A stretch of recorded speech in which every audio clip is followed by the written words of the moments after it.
Hoje com o pastor Joseph Prince. Mateus, pelo Espírito, entendeu a graça porque uma certa vez ele era um cobrador de impostos, sabe? E ele juntava suas moedas. Eu posso ver Mateus juntando as suas moedas. Por isso ele diz, de Abraão até Davi, 14 gerações. De Davi até a Babilônia, 14 gerações. E do cativeiro até Cristo, 14 gerações. Era como se ele contasse moedas. Certo? Numa mesa ele juntava, 14 moedas aqui, chup. Certo? 14 moedas ali, zup. Certo? Mais um monte, 14 moedas aqui, certo? E aqui temos 3 grupos de 14 gerações. Escute bem, revela toda a história de Israel no Antigo Testamento. O primeiro grupo, de 14 de Abraão até Davi, é manhã de Israel. O segundo grupo é a tarde de Israel. E o último grupo é a noite de Israel. Ok? 3, 14 é o quê? Quantas gerações? 42. Classe. 3 vezes 14 é 42. 42. É um número na Bíblia de descanso depois da luta. Ou seja, depois de 42 gerações de todos os tipos de pessoas, Jesus veio. Ele é o descanso de Deus. Sabe quantas estações que o povo de Israel peregrinou quando estavam no deserto? Sabe quantos lugares eles pararam antes de entrar no descanso? 42 lugares. Você sabia que a grande tribulação vai durar quanto tempo? Antes de entrarmos no milênio, 42 meses. 42 meses são 3 anos e meio. O número 42 é um número de descanso depois da luta. Mas voltando ao assunto. Os nomes das mulheres. A primeira foi Tamar. Ela era famosa por quê? Engano, ela enganou o seu sogro e dormiu com ele. Foi um incesto. A história dela é uma história que ninguém quer ler publicamente nas igrejas, mas está na Bíblia, certo? Depois temos, vamos ler aqui no verso 5, e Salmão gerou de Raabe a Boaz. Raabe, a prostituta de Jericó. Por que não falou de Miriam? Por que ele não escolheu Miriam? E Boaz gerou de Rute a Obed. Rute tinha caráter, mas ela veio da nação de Moabe, era moabita, uma nação amaldiçoada por Deus. Deus disse, só a 10ª geração vai entrar. E depois vem Jessé gerou ao rei Davi, o rei Davi gerou a Salomão, da que foi mulher de Urias. Batseba era o seu nome, mas o seu nome não foi mencionado. E olha como diz, a mulher de Urias, para lembrar ao leitor da graça de Deus, porque isto aqui mostra o pecado de Davi. Ela foi mulher de Urias. 4 mulheres, é lógico até chegar na 5ª mulher. A graça de Deus sobre Maria.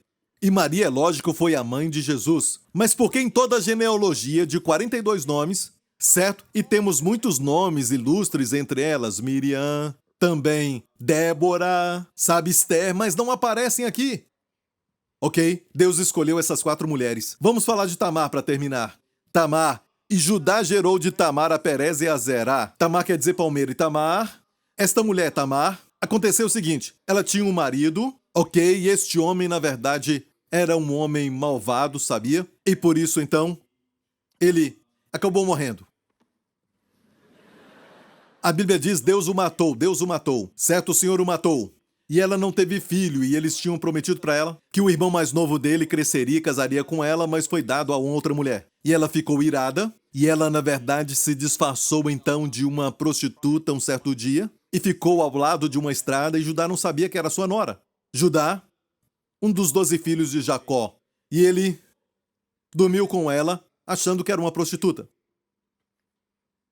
E aconteceu o seguinte, ele não tinha dinheiro para pagar. E ela disse, então me dá um presente, o seu cajado, a coisa principal, certo? Como um penhor, ok? Alguns dias depois ele voltou com o pagamento e ele a procurou, mas ela não estava mais lá. E perguntou, vocês viram uma mulher aqui? Não. Ele perdeu o seu cajado. Era como um cartão de crédito, sabe? Era mais importante que isso, sabe? Ele se preocupou. Alguns meses depois, ela estava grávida, e esse homem então ficou muito irado, porque ele percebeu que ela não tinha um marido. E como ela se engravidou? E eles planejaram expor a mulher e depois apedrejá-la. E ela disse: de quem é este cajado então? É triste, mas a Bíblia mostra como é. Se você quer romance, está aqui. Você quer violência, está aqui. Davi cortou a cabeça de Golias e levantou, não é? Ele cortava o mal pela cabeça. Eu te digo uma coisa, igreja. Você quer canções? Leia os Salmos. Você quer milagres, milagres de verdade? Leia. Você quer um homem perfeito? Quando você olhar para ele, você vai adorá-lo, amá-lo, louvá-lo. Está tudo aqui. Se as pessoas soubessem como este livro é maravilhoso e tão preciso. Amém? Olha, só para reforçar o ponto, porque o tempo está voando e eu preciso terminar. Vamos a Gênesis 38. A história de Tamar. Gênesis 38. Rapidinho, certo? Vamos lá. Escute isso. A história de Judá e Tamar. Dá para ver o título na sua Bíblia? Judá e Tamar. Olha como a Bíblia relata a história de Judá e Tamar. Esse capítulo é uma história, acabamos de falar isso, de incesto. Mas a história antes desta, olha o verso antes, o último verso. É a história de José sendo vendido como escravo. Ou seja, o capítulo 38, a história de Tamar, é um parênteses. Essa ordem divina estava falando de José, a sua história, de como seus irmãos com ciúme o venderam aos midianitas. E a história entra num parênteses, de repente, sabe? E fala de Judá e Tamar. Olha, Jacó tinha 12 filhos. Por que falar de Judá agora? Jesus veio da tribo de...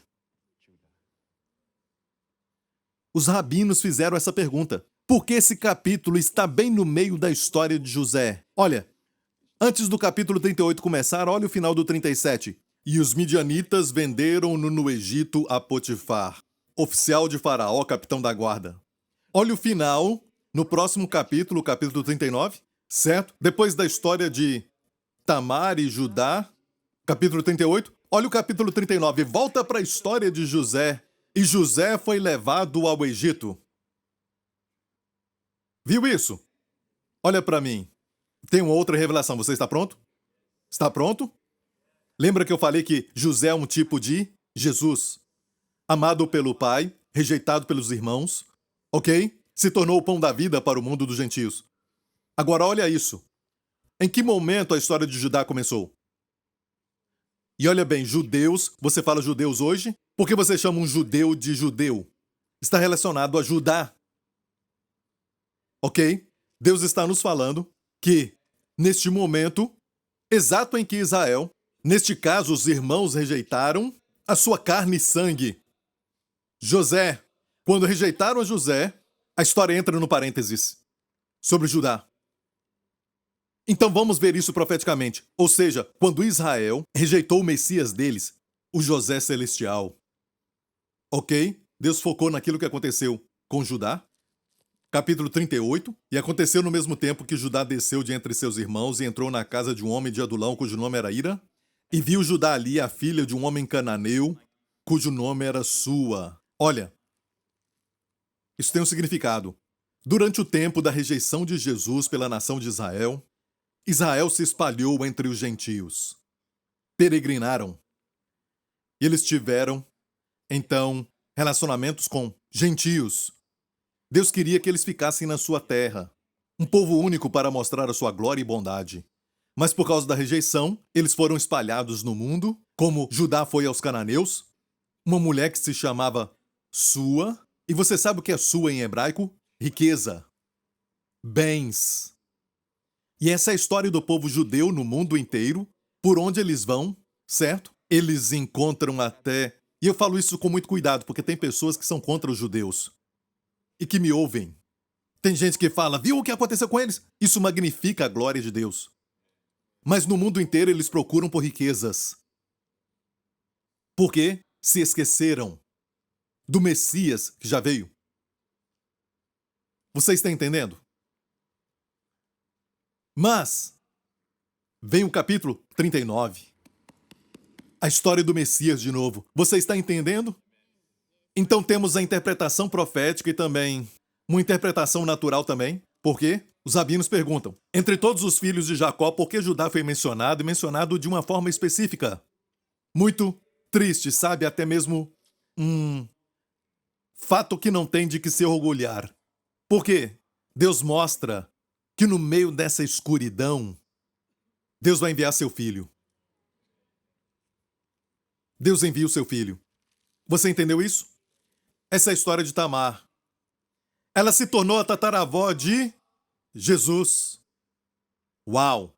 Isso magnifica o quê? A graça de Deus. Viu? Não esconda a sua história, porque algumas pessoas têm um testemunho muito lindo na sua história, mas não quer que ninguém saiba. Tenho vergonha do passado. Olha, algumas coisas vão magnificar a glória de Deus quando alguém ouvir. E você agora recebeu a graça de Deus e parece que você nunca foi uma pessoa má? E o mundo pensa que todo cristão é exatamente como você. Não, diga. Você sabe quem eu fui? Mateus disse assim, quando Jesus escolheu os 12, tinha um tal de Mateus que era publicano. O cobrador de impostos. E vamos falar um pouco agora sobre Raabe. Raabe, olha a sua história. E Salmão gerou de Raabe a Boaz. Raabe, ele gerou Boaz de Raabe. Raabe foi a prostituta de Jericó. Ela era gentia. Tamar era hebreia, mas Raabe era gentia. Isso revela que nos 4 nomes temos 2 gentias e 2 hebreias, o que nos mostra que Jesus veio não só para os judeus, mas também para os gentios. Isso está revelado na sua genealogia. Ok? Então, Raabe, a prostituta. Por que Deus escolheu uma prostituta se nesses 4 nomes ele podia ter colocado pessoas ilustres? Mulheres de reputação, em vez de reputação má. Raabe, o que ela fez? Raabe creu no Deus de Israel. Raabe disse, sabe, por este fio escarlata que vocês desceram, ou melhor, os espias falaram, deixem uma corda vermelha, para que nós não destruamos a sua casa. Não só ela salvou a si mesma, ou pela fé Deus a salvou, ela salvou toda a sua família. Amém? E ela casou com o filho do capitão de Judá. O capitão de Judá na época era chamado Nassom. Ele foi o primeiro, de acordo com as tradições rabínicas, a descer no Mar Vermelho. E Deus abriu o Mar Vermelho quando o Mar Vermelho estava no nível da boca do seu cavalo. Foi Nassom que foi primeiro. E isso é porque a Bíblia fala que Judá deve ser primeiro. Quem era o capitão de Judá? Nassom. O filho de Nassom era Salmão. Salmão casou com a prostituta. Olha, eu te digo isso. O que Deus está falando na genealogia é não me importa o seu passado, eu posso mudar o seu futuro. Eu posso te dar um lindo futuro, não me importa o seu passado. A graça pode mudar o seu futuro. Com a graça, você vai casar com o filho do capitão. Aleluia. Você entendeu? Você não precisa interpretar ao pé da letra, ok? Qual capitão? Sabe? Ok? E ela deu à luz. Ela teve um filho chamado Boaz. Você se lembra de Boaz? Ele era o rapaz mais desejado, o rapaz mais rico que existia em Belém. Amém? E ele se apaixonou por uma garota chamada Ruth. Chegamos na próxima mulher, Ruth. E Ruth é a única mulher nesta lista que nós vemos que era uma mulher virtuosa. Deus falou isso dela, e a outra mulher está, na verdade, em Provérbios 31, a mulher virtuosa, que muitos creem que Salomão falava da sua mãe, Batseba. Era uma mulher virtuosa na Bíblia, ok? Mas Ruth era moabita, ela era gentia, não era judia. Como ela casou com um judeu, e não somente isso, mas o mais rico e mais desejado rapaz, em Belém. E te digo, igreja, contra tudo e contra todos, o favor de Deus vai trabalhar a seu favor. Neste próximo ano, o favor de Deus vai operar na sua vida de uma tal maneira que você só vai dar glórias a Deus. Amém? Boaz casou com Ruth, fala da história da redenção, e deles nasceu Jessé, que gerou Davi, o rei. Davi, o rei, gerou Salomão, e ele teve muitos filhos e muitas esposas. Ele teve muitos filhos e teve muitas boas esposas, mulheres de caráter. Uma delas foi a Abigail. Abigail era mulher de caráter, tinha sabedoria e era bonita, mas Deus escolheu o filho de Abigail com Davi para ser o rei? Não, Deus escolheu aquele. Uma história muito triste. Gerado por Batseba. Tudo começou com um banho. Davi adulterou com ela, mas para piorar toda a história, mandou matar o seu marido para que ele encobrisse o seu pecado. Você sabia que Deus vê tudo? Certo? Leia a história no Antigo Testamento, mas de todas as esposas que Davi tinha e de todos os filhos que ele tinha, Deus escolheu o filho da mulher que foi mulher de Urias para ser o rei. O que Deus está dizendo? Está dizendo, não importa o seu pecado, não vai impedir a bênção de Deus. Não vai anular a sua promessa para você. Porque a graça de Deus é maior do que o seu pecado. Devia haver lágrimas nos olhos de Mateus enquanto escrevia isso, porque ele também foi beneficiado por essa graça. Amém? A mulher de Urias, em vez de dizer Batseba, mulher de Urias, magnificou o pecado de Davi para magnificar a graça de Deus. Isso não é lindo? E até chegar em Jesus. Aleluia! Igreja, o que Deus está falando conosco nessas histórias? Deus está falando, não importa como foi o seu pecado. Não importa se o seu passado foi ruim. Se você confiar no Senhor Jesus e confiar na graça de Deus, aquele que sabe tudo sobre você, enviou o seu filho quando você nem queria saber se ele veio ou não. Você nem queria saber se ia para o inferno. Você não se importava se estava em trevas. Você nem sabia que você estava sendo oprimido por Satanás. Usam termos da psicologia para certas desordens, os complexos, e o diabo ri e diz, continue falando assim. Nunca diga que são os poderes das trevas te oprimindo, te deixando deprimido. E meu amigo, sabe, Deus enviou o seu filho quando você não estava nem aí. Deus nos amou sem nos pedir permissão e enviou o seu filho. Ele entrou no nosso barco, ele se aproximou da mesa de Mateus, ele entrou no nosso problema, porque ele nos conhece melhor do que nos conhecemos. Ele sabe de tudo sobre o nosso pecado. Ele sabe tudo sobre o nosso passado. Nada está oculto a ele. Mesmo assim, ele entrou no nosso problema. Sabendo muito bem como nós somos, ele veio e se aproximou de nós. Veio até nós e disse, eu vim aqui para te amar. Amém? Com clareza, clareza total sobre os nossos pecados. Ele sabia quando morria na cruz que nenhum dos pecados ia escapar da sua vista. Quando ele morreu na cruz, meu amigo, Deus removeu todos os nossos pecados pelo corpo de Jesus Cristo. E é por isso que você pode entender quando eu digo que hoje Deus não está só dizendo, sim, eu te perdoo se você aceitar Jesus, sabe? Vou pôr os seus pecados debaixo do tapete. Não, a justiça de Deus está envolvida. A santidade de Deus está envolvida em nos justificar, em nos perdoar, porque quando Deus pegou Jesus, que não havia pecado nele e não conhecia pecado, e Deus o colocou na cruz, e Jesus veio para este propósito, ele sabia. A história do Natal, ele nasceu e foi colocado numa manjedoura. Se você for a Israel no Jardim do Sepulcro, você vai ver um lugar que parece uma manjedoura para um adulto. Foi onde o colocaram. Agora está vazio. Certo, é Deus mostrando para o mundo que ele não nasceu para ser um mestre religioso, para ensinar boas coisas e morrer uma morte normal. Não, os ensinamentos ficariam sem poder, sem a sua morte. É a sua morte que dá poder para nós, para segui-lo. Amém? Então, Deus pegou todos os seus pecados, sabendo de todos eles, meu amigo, porque Deus vê como ninguém pode ver. Deus vê tudo o que você faz e você acha que tem essa dívida. Deus diz, não, não. Você tem que saber que a sua dívida é muito maior. Achamos que somos bons quando confessamos os pecados que sabemos. E Deus diz, não. Se eu te perdoar baseado só no que você sabe e no que você confessa, fica muito limitado. Então Deus pegou os nossos pecados baseado no seu conhecimento e Deus os colocou no seu filho. E com clareza total, Deus puniu o seu filho, porque Deus tinha que ser justo. Se ele não punisse o pecado, ele não seria justo. Se Deus nos punir, ele não é amor. Certo? Então, como Deus reconciliou isso? A cruz é a resposta para tudo. Ele puniu os nossos pecados no corpo de Jesus Cristo. O corpo de Jesus absorveu.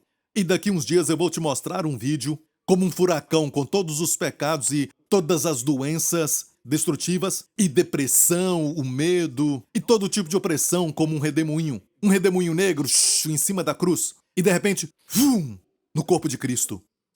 E naquele momento, ele absorveu tudo isso e disse: está consumado! É o meu Senhor Jesus. Essa é a história de Jesus. Essa é a história do Natal. Amém? E olha isso. Hoje, quando Deus diz, portanto agora não há mais condenação, não é porque Deus agora está pegando leve ou está tentando facilitar o caminho, não. É baseado na sua justiça e santidade. Deus não pode condenar o mesmo pecado duas vezes. Deus não pode condenar Jesus pelos meus pecados e depois me condenar pelos meus pecados. E Deus foi quem planejou tudo isso. Dê a glória e a honra a Ele. Aleluia! Isso, igreja! Vamos lá, adore-o! Glória a Deus! Aleluia! Obrigado, Senhor Jesus! Obrigado, Senhor Jesus! O nosso rei já veio. Meu amigo, se você está aqui hoje ou está assistindo isso, escute isso. Onde você estiver assistindo ou ouvindo essa mensagem, Deus está agora entrando no meio do seu problema, sabendo muito bem, tudo sobre você. E ainda te ama. Ele te ama como ninguém pode te amar. E ele fez algo sobre o seu pecado. Você não precisa escondê-lo. Você não precisa pensar nos pecados. Você não precisa culpar ninguém pelos seus pecados. Deus vê os seus pecados. Mostre tudo isto para ele. Se posicione na presença da luz de Deus. E levante a sua cabeça, porque a mesma luz, meu amigo, que expõe os seus pecados, também expõe o poder do sangue de Jesus que purifica todos eles. Você está diante de Deus, lavado pelo sangue de Jesus. A luz de Deus agora não te ameaça. Ela não deve te intimidar. A luz de Deus só mostra quão branco a sua veste se tornou pelo sangue de Jesus. E meu amigo, isso porque Deus enviou o seu Filho. Ele enviou o seu Filho não pela linhagem de pessoas perfeitas, mas imperfeitas. Mas o seu Filho não carregou o sangue deles. O pecado é transmitido na raça humana pelo sangue. A Bíblia diz que a vida da carne está no sangue. Como o sangue é, a vida também é. O sangue de Jesus, todo o seu sangue, veio do seu Pai Celestial. O seu pai da terra, José, não participou disso. Ele nasceu da Virgem Maria e mesmo estando no seu ventre, hoje a medicina nos revela isso, o feto não recebe uma gota do sangue da mãe. Então nada do sangue pecaminoso de Maria foi para Jesus. O seu sangue veio do Pai. E aquele sangue foi colocado nele para ser derramado. Porque aquele sangue era sangue real, sangue santo. Era sangue divino, sangue do próprio Deus. E quando açoitaram Jesus, o sangue foi derramado. Então, colocaram uma coroa de espinhos na sua cabeça, mas sangue foi derramado. Cuspiram nele e o despiram na frente da guarnição. Zombaram dele. Ele levou a nossa vergonha sobre si mesmo. E puseram uma veste escarlata que grudou na sua pele. E quando secou, eles tiraram aquela veste de uma vez só. E mais sangue foi derramado. Por isso, chegou um momento que ele não podia nem carregar a cruz. Tiveram que chamar a Simão, o Cireneu. O sangue foi derramado até chegar no Calvário. E nenhuma gota foi perdida. É um mistério como os anjos pegaram aquele sangue para espargir, deixar que ele espargisse no propiciatório. E quando ele subiu na cruz no Monte Calvário, o pregaram as suas mãos, os seus pés, e sangue foi derramado. A Bíblia diz, meu amigo, que o sangue de Jesus Cristo nos purifica de todo o pecado. O sangue de Jesus Cristo nos purifica de todo pecado. No grego, todo ali é de todo tipo de pecado. Você fala, esse pecado é grande, ou esse pecado é pequeno. Uma mentira branca, uma mentira negra, nos purifica de todo pecado. Você já recebeu este sangue? Eu quero orar por você aonde você estiver. Se você quer receber este sangue, meu amigo, faça essa oração comigo agora. De coração, diga: Pai Celestial, eu creio que Jesus Cristo é o Filho de Deus, que morreu na cruz por todos os meus pecados. O seu sangue é poderoso para me limpar de todo pecado, passado, presente e futuro. E me coloco diante de ti, Pai, na tua luz maravilhosa, sem nenhum medo, porque a tua luz só vai revelar a perfeição da obra do teu Filho. Jesus Cristo é o meu Senhor e Salvador. E te agradeço, Pai, porque tu o ressuscitaste. Ele está vivo hoje. E porque ele vive, eu também vivo. Obrigado por me amar. Faça da minha vida um testemunho da tua graça, em nome de Jesus. E toda a igreja diga: amém, amém, aleluia!